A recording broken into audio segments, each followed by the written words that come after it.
second round of the NBA Western Conference playoffs kicked off today with the defending champion Golden State Warriors taking Game 1 over the Houston Rockets.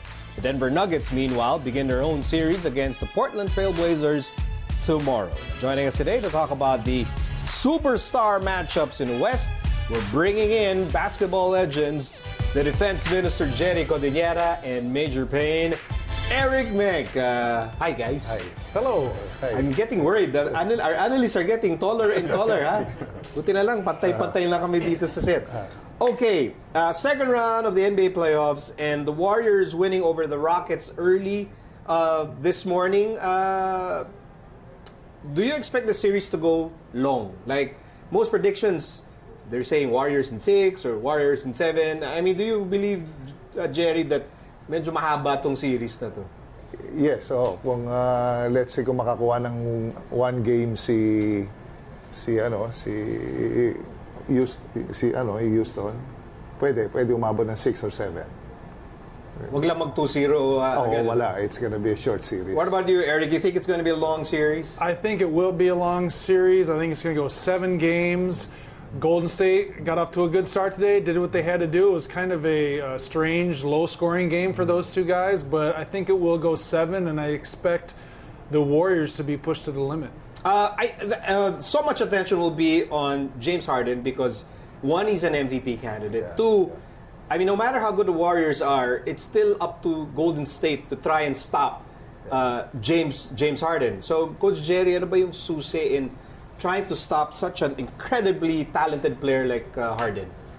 Well, you just have to limit him, si Harden, and of course, ang hirap kasi when it comes to depth, grabe yung Golden State Warriors. They have so many options.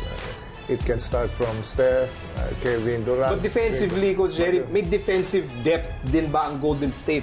Panapat kay Harden, yes. Of course, surprisingly, first time ko talaga tinignan kanina, talagang they have a good rotation. Magandang schemes nila. And likewise, siguro, it was close. First 3 quarters yung against Houston. But nung bandang uli, fourth quarter, doon nag-iba na game.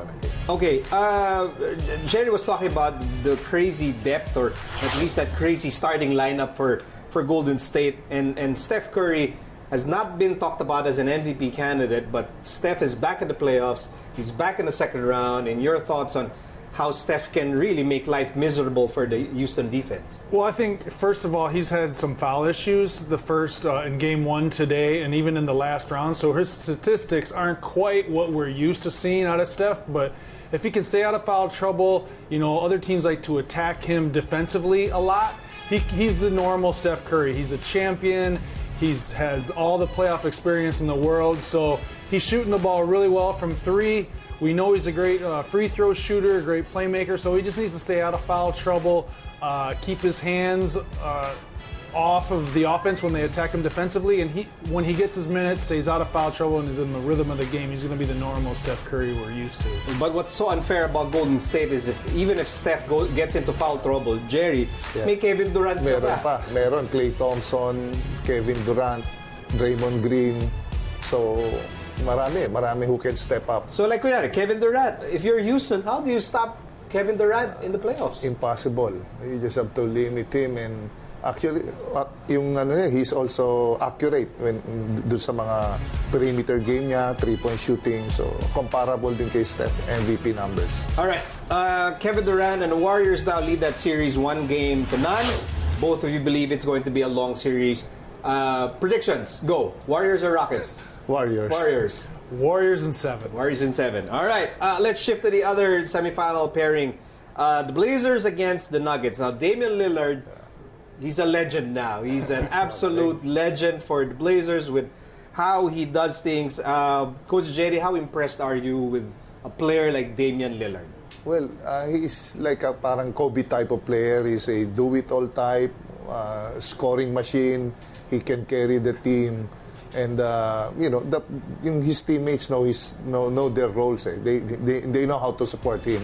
And but itong one of the mga exciting teams also is itong Denver with Jokic around, who plays like Larry Bird type of game, very smart.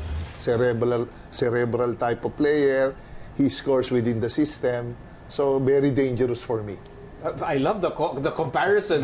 Nikola Jokic is like a Larry Bird type of player. You're old school. Yeah. Old school. Well, how do you react to that? I like the comparison. I hadn't thought of that before, but he's certainly, for a front court player, one of the best passing, if not the best passing center we've had maybe since Bill Walton, if I could go old school. But as far as just front court players, he's averaging 9 assists a game in the playoffs. He averaged 7 assists in the regular season. He's an incredible talent to be so young. He's only 24, I think. 24. And also defensively, he's been pretty solid in the first round anyway. That you know they're going to take him away from the basket, but he's able to defend the ball screen and defend the guards pretty well so far anyways. Who do you give the edge to in this series? Ano ba? Should the edge go to the Blazers because Damian Lillard is a crazy player, or should it be with the Nuggets because they've been solid all year round? Eric? That's a great question. I think Denver, they have home court and they're a little healthier. I know Portland has some injuries. They had an injury to Jurkic before the playoffs began, and I think Enes Kanter is banged up with a shoulder injury. So I think Denver has the advantage that way, but Portland's got Damian Lillard, who I think is the best player in the series. Jerry, sino mo lamang talaga dapat dito? For me, Denver.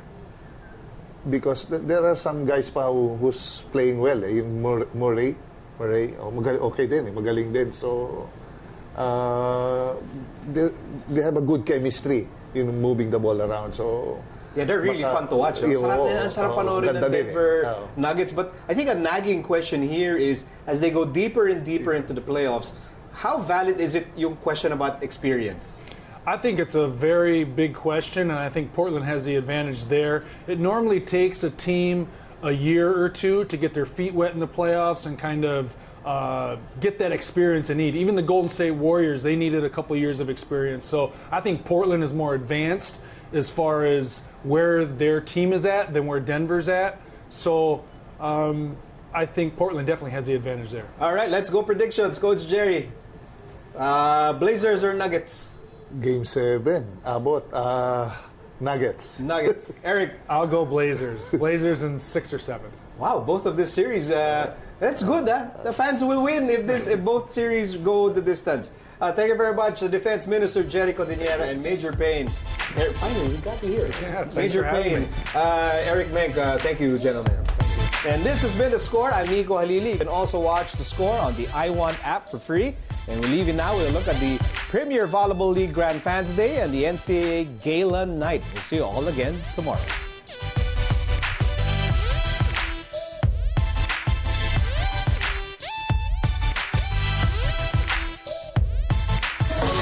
After the successful staging of the NCAA Season 94, the country's first collegiate athletic league gears up for another exciting season. And for the very first time, Arellano University will be hosting the games. In the NCAA Season 95 Gala Night, Perpetual Altas officially turned over the hosting duties to Arellano. We're very excited, and you can only hope for the best. This is our first time, but I learned the ropes from the best, the MANCOM, the policy board. So expect the best, and we'll do our best. This marks Arellano's 10th year in the league, and the Chiefs are ready to hold a very festive opening ceremony. It's going to be a pistahan thing. Filipiniana tayo. Very festive and very grand. NCAA Season 95 will open July 6 at the Araneta Coliseum.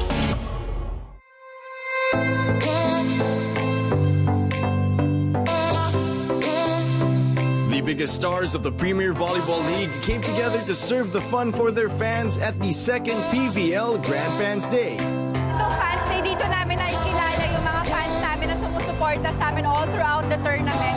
And not just during the tournament, but all throughout the year actually. Naman sa buong taon, nagkikita-kita kami ng mga fans. So parang launching na rin nung new season ng ating PVL. After the official meet and greet activity, fans were treated to special mixed performances and games featuring their favorite players. Sobrang nag-enjoy ako kasi hindi lang siya basta meet and greet. Talagang pinapahagi natin sa iba yung kung gaano kasaya yung volleyball. Hindi lang dahil sa volleyball, sa labas din. Not to meet people who came from different parts of the Philippines. Tsaka as in, nakakatuwa na may iba nang galing pa sa labas ng Pilipinas. So nakakatuwa na they came all the way here just to be with us. And kami rin, we're really happy to be able to spend time with them. The new season also marks the return of Pacific Town Army to the league, as well as their legendary spiker, Jovelyn Gonzaga. Sobrang excited kami. Lalo pat nabuo ulit yung Philippine Army Navy Troopers kasi almost 2 years na kami nagpawatak-watak. So isang reunion din to sa amin. Excited kami maglaro sa PVL. Capping off the program, players showcased their athleisure swag on the runway before one final bonding experience with the fans. Ang pinaka-exciting, alam mo yung mga surprise na binigay natin. And they really deserve it. The fans really deserve na mag-enjoy naman sila. Sila naman ang i-treat natin this time. So, different setup na hindi sa volleyball court. Mga kapamilya, malapit na po. PVL Reinforced Conference on May 26 na po. Sana po makita namin kayo at supportahan nyo lahat ng mga PVL teams. And we'll make sure na mag-enjoy and syempre, mas gagalingan po namin this conference.